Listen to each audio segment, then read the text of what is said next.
आधार पर, भूभाग के आधार पर डिस्क्रिमिनेशन नहीं होना चाहिए। हमारे देश में तो ज्योग्राफिकली भी डिस्क्रिमिनेशन की आदत बन गई। कुछ इलाके तो भाई निकम्मे हैं, छोड़ो। मैंने उसी को हाथ लगाया, मैंने कहा नहीं, कोई निकम्मा नहीं है, ये मेरे एस्पिरेशनल डिस्ट्रिक्ट्स हैं। और मैंने अच्छे से अच्छे अफसरों को लगाया, अच्छे रिसोर्सेज लगाए, तो आज देश के करीब 100 डिस्ट्रिक्ट राज्यों के अन्य डिस्ट्रिक्ट की बराबरी में आने लग गए। तो उनका एक कॉन्फिडेंस बन गया है। कोई, मैंने ऐसे ब्लॉक देखे थे जहाँ दवाई की दुकान नहीं थी। कोई ब्लॉक ऐसा हो सकता है जहाँ दवाई की दुकान ना हो? तो मैं इन छोटी छोटी चीजें करते करते करते करते उसी प्रकार से समाज का है।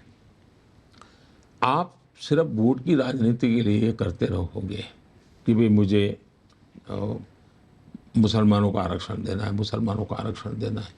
अब डॉक्टर मनमोहन सिंह जी ने जिस मीटिंग में बोला था, मैं वहाँ मौजूद था। आप थे। खुद ने कहा कि पहला अधिकार माइनॉरिटी का है।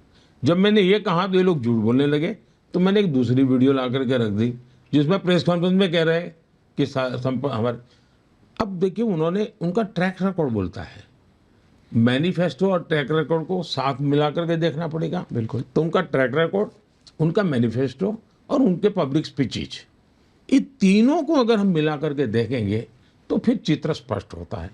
कर्नाटका में उन्होंने रातों रात मुसलमानों को ओबीसी बना करके ओबीसी को जो आरक्षण मिलता था उसमें डाका डाल दिया।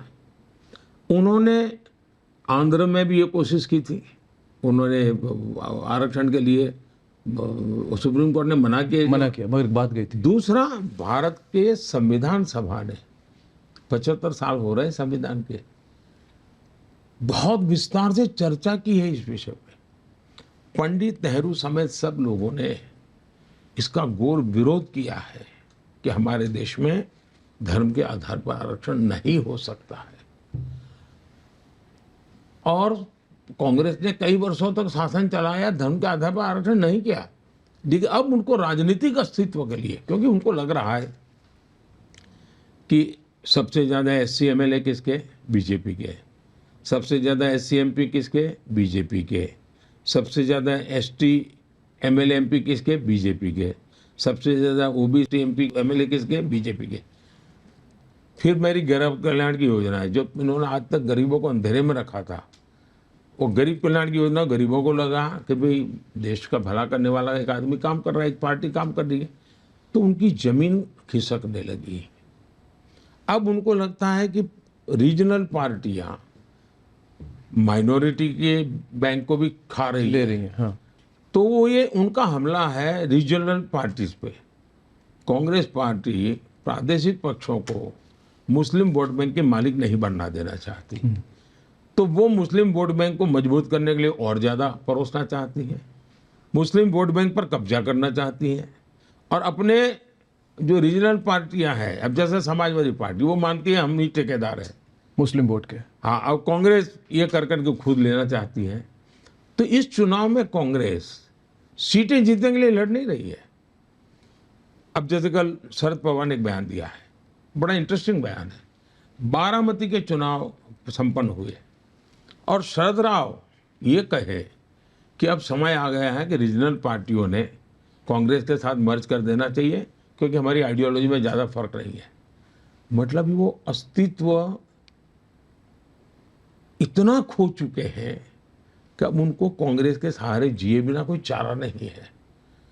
इसका मतलब हुआ कि ये जो खेल चल रहा है वो ऑपोजिशन की स्पेस को कांग्रेस सबसे ज्यादा एक्वायर करना चाहती है, और इसलिए इनका ये, और उसमें धर्म के आधार पर आरक्षण ये सबसे खतरनाक है जी। कोई देश ऐसे चल ही नहीं सकता है जी।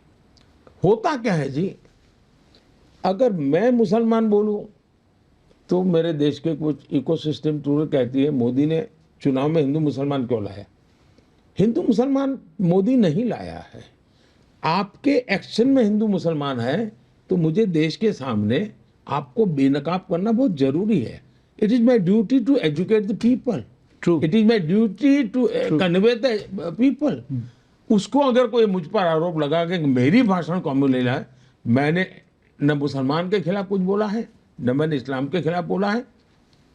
मैं सेकुलरिज्म के नाम पर देश के ताने बाने को तोड़ने का जो प्रयास हो रहा है, चाहे चमड़ी के रंग पर हो, उपासना पद्धति पर हो, भाषा पर हो, ये मैं समझता हूं कि नहीं चल सकता। और मैंने तो कल चुनौती दी है। जी। तमिलनाडु के हमारे नेता बहुत उछल उछल करके तमिल की बात करते हैं, डीएमके के। उनमें अगर हिम्मत हो तो कल के कांग्रेस के इस बयान के बाद अफ्रीकन कह दिया है उनको, उन्होंने 1 मिनट भी कांग्रेस के साथ समझौता नहीं रखना चाहिए। डीएमके ने कांग्रेस के साथ समझौता तोड़ देना चाहिए। करे खुल, अगर उनको तमिल स्वाभिमान की चिंता है तो इतना बड़ा अपमान किया है कांग्रेस ने, समझौता तोड़ दो। उनके एक प्रवक्ता ने कहा नहीं गलत समझा गया उनको। ये लिपापोती है। इतना बड़ा देश ऐसे गलती नहीं, और खुद कांग्रेस ने स्वीकार किया, तभी तो उनसे इस्तीफा मांग लिया। कांग्रेस ने खुद ने गलती नहीं मानी, कांग्रेस ने माना हाँ ये, मगर सैक नहीं किया। हाँ, सैक नहीं किया। ऐसा है कि ये उनकी कॉमन कोर कमेटी ने निर्णय की हुई चीज उन्होंने की है, लेकिन अब वो घड़ा उनके सर पे फोड़ने जा रहे हैं। प्रधानमंत्री जी, बंगाल के विषय पर संदेशखाली का जो विषय था, जो वहाँ पे उत्पीड़न हुई थी, टॉर्चर किया गया था, मास रेप के एलिगेशन से पहली बार ये खबर रिपब्लिक बांग्ला ने दिखाई थी, और उसके बाद हमने करीब 1 महीने तक कैंपेन की थी न्याय के लिए। मेरा सवाल आपसे है कि आपको लगता है कि संदेशखाली एक तरह से केंद्र बिंदु नहीं, एक प्रतीक बन गया है बंगाल की स्थिति को लेकर? और इससे जुड़ा सवाल ये है कि आप विकसित भारत की बात करते हैं, इसके कॉन्टेक्स्ट में क्या आपको लगता है विकसित बंगाल को आप कैसे देखते हैं?